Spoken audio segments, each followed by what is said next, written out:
వర్షి బాగుందా?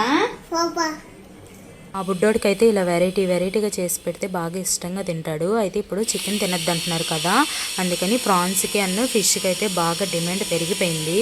మాకైతే ఇల్లమ్మటి వచ్చి అమ్ముతారు. ఎప్పుడు ఇంత రొయ్యలు అయితే 50 రూపాయలకి ఇస్తారు. ఈసారి అయితే 100 రూపాయలకి ఇచ్చిందామా. అయినా చికెన్ రేట్ కూడా ఏమీ తగ్గలేదులేండి. తినేవాళ్ళు తింటానే ఉన్నారు భయపడకుండా. ఇంకా నేనైతే ఇన్స్టాగ్రామ్లో చూశాను ఈ రీల్ అయితే, ఫ్రాన్సిస్ కేఎఫ్సి అని, చాలా బాగుంది. ఎప్పుడో సేవ్ చేసుకున్నా, సరేలే ఆ కొంచెం రొయ్యలతో కర్రీ ఏం చేస్తామని ట్రై చేశాను.